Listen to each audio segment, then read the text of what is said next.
everyone gain muscle mass really quickly. You should have something called the Trent Bologna sandwich. It's quite popular. Yo, what is up, guys? Welcome to my Good Night channel. So, in the second upload for this channel, I'll be reviewing a video called "How to Gain Muscle Mass for Skinny Guys." Parenthesis fast. So, we are all stuck in lockdown, and we all we are all struggling to keep our gains. As you can see, I've pretty much lost all my gains, but I'm trying my best. I've become a skinny guy now, so I think this video might be of some help. So yeah, let's any further ado, let's do a review of this video. So it's called "How to Gain Muscle Mass for Skinny Guys." Parenthesis fast, and it's by a YouTube channel called Body Hub, and it has 74,000 views in just a month, so that's pretty good. Alright, let's begin. How to gain muscle mass for skinny guys fast. They say patience is the key, but does this still apply in the weight room when your goal is to grow? Yeah, if you want to gain muscle mass really quickly, you should have something called the Trent Bologna sandwich. It's quite popular. Listen, yes, change takes time. However, if you're looking to grow and build muscle mass but aren't seeing obvious size change from month to month, your approach is likely Yeah, true. Plus, a workout is a bad thing to waste. And even if you do see progress, why not aim for more? If you want to aim for more, eat Trent Bologna sandwiches. It works. So, how do you gain muscle mass Don't. fast? In this video, number 1, establish strength goals. Okay. Work on getting stronger. Correct. The more strength you have, the more your body can recruit muscle fibers, especially those that make. Agreed. If you want to gain more muscle, you need to have something called as progressive overload. Either you increase the rep ranges, or you increase the weight, what you're actually usually used to lifting. If you're not progressively overloading, you'll definitely not see any gains. Yeah, good advice. The biggest difference in your physique. But the thing is, what they are saying is that if you progressively overload, you'll see massive changes. Well, we cannot say for certain because everyone's genetics is completely different. Everyone's built different. So, but a golden rule is progressive overload. If you want to gain more muscle, you need progressive overload. 3 exercises you want to improve on, like 1 upper body push, another for upper body pull, and 1 lower body exercise. It can be any exercise. Honestly, you don't have to make it so complicated. It can be any exercise in which you can progressively overload. What I would advise is if you want to specifically progressively overload in a particular exercise, I would say it's any compound movement. So like rows, squats, deadlifts, things like that. It's easier to progressively overload in those exercises, in my opinion. Precise. Number 2, have a food journal. Keeping track of your nutrition is just as important as monitoring your training goals and progress. You don't have to have a journal. You can use one of those, tracking apps like FitnessPal or HealthyFyMe or something. You don't have to maintain a journal. Who maintains a journal in 2021, dude? Unless you're eating enough calories, your hard work on training will Yep. do. If you're a scrawny, skinny little guy, you need the energy. You need to be in a calorie surplus to grow. You have to. Yes, you'll also gain water, you'll gain some fat. But because you're skinny, your genetics suggest that you have a pretty fast metabolic rate. So you have to be in a calorie surplus. Good. Jot down everything you eat and drink. Yeah, if you're a beginner, definitely. Like in the first few months, you should note every meal that you're having. Yeah, especially if you're a beginner. But once you get the hang of it, it becomes normal, and you don't have to later, track down everything. But in the start, it's a good idea to note down everything that you eat in an app, not in a journal. Jeez. If you aren't making the progress you hoped for, make some adjustments. Okay. Number 3, focus on compound exercise. Yes. Compound exercises like deadlifts, press, squat, and pull-up work lots of muscle mass. Correct. As such, they make efficient training. Not to mention, they promote the release of hormones that's I can't say that's true. Depends on genetics, but compound movements are everything. They recruit pretty much a lot of your muscles. So if you're doing rows, you don't just target your lats, you target your rhomboids, your traps, your rear delts, everything. It's a compound movement, even your biceps. So if you recruit more and more like muscles, of course, in the beginning you'll especially see a lot of growth because you're recruiting a lot of muscle fibers at the same time. Stimulate growth.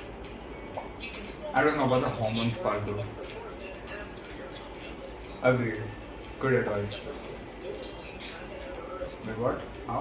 Recovery is a must for Yep. muscle growth. Recovery is the most important. Training is important. Nutrition is extremely important, but nothing beats rest. If you're not resting enough, your muscles do not get the time to grow. It's when you grow. Like especially if you know growth hormone, your growth hormone is released at night at about 10 o'clock or 11 o'clock, somewhere between that. And when you sleep, you're not disturbing that. But if you're if you have a very erratic sleep pattern, you kind of do hinder the release of growth hormone, which is quite important for your muscle growth. And of course, in general, you need to rest. If you're sore and if you're just doing a lot of strenuous activities, it's just not giving your muscles enough time to recover. Recovery is extremely important. Good advice. The best way to do it. If you can get 8 to 9 hours of sleep each night, then try managing the time you go to bed. Yeah. If you are not getting enough sleep at night, sleep earlier. This way, you can have the Okay. best chance of getting as much sleep as you can. Number 5. Drink a shake during training. Wait, what? Paying attention to your pre- and post-workout nutrition is a given. Yeah. What many fail to notice is the importance of drinking a shake with protein and carbs during a workout. No. I would say that's excessive. Yes, pre-workout is fine. It stimulates your body, it gives you more energy when you're working out. Post-workout, of course, there's nothing like an anabolic window, but post-workout, like 2-3 hours after your workout, you should have a meal. But intra-workout is something that's not very. Yes, it will give you energy during the workout, but what was the pre-workout for? You don't need intra-workout. It's helpful in the case that if you're not getting enough calories like throughout your day through your regular meals, then I think intra-workout is not a bad thing. But is it necessary? No. If you think you can't sustain having intra-workout, then don't have intra-workout shakes. It's not necessary. But if you're not getting enough calories through your normal diet, intra-workout, pretty good, not a bad shout. It's meh. Depends. Pre-workout nutrition will keep your energy up and help you train What was a pre-workout for? You should have some sort of pre-workout then. harder. Drink a modest amount of around 20 grams of protein and 40 grams of carbs. Number 6. Train each muscle 2 to 3 times Yep. a week. Yep. Can you only lift weights 3 times a week?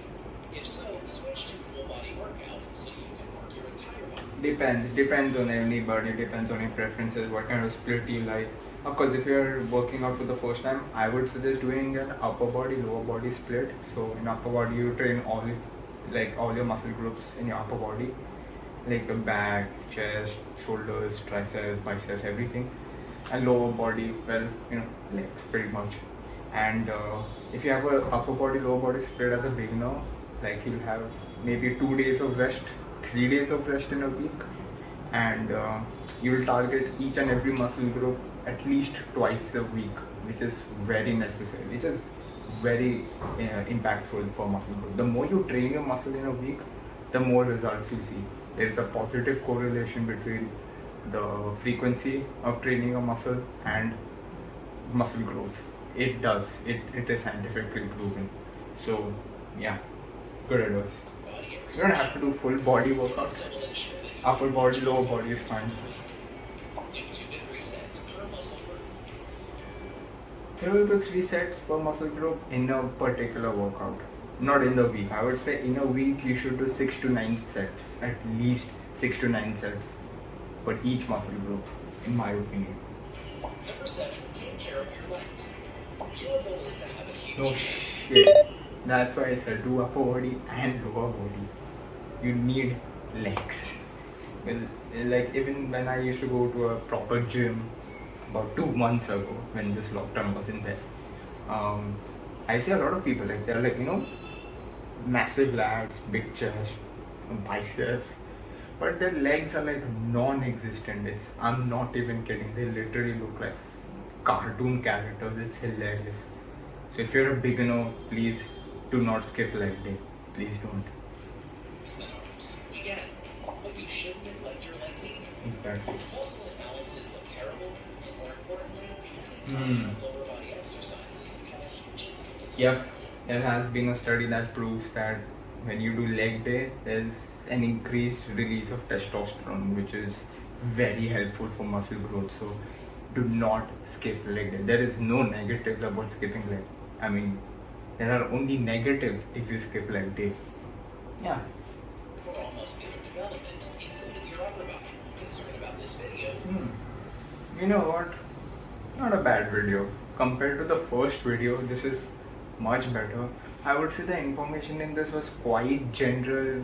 Pretty much every gym rat, even an intermediate guy who goes to a gym, probably knows that most of these things are true. Some of them are false. But you know what? Not bad advice. It's not dangerous by any means. Some things are a hit, some things are a miss. But you know what? It's not dangerous. It's pretty good. This video gets a thumbs up from me. Hopefully, you guys learned something from this video. If you did, please hit the like button, subscribe to my channel, suggest me more videos to review and give some advice if you need. Anything, fitness, other than fitness also, I like entertainment, music, whatever. I'll review anything. So thank you guys for watching. Comment, like, subscribe, hit the bell.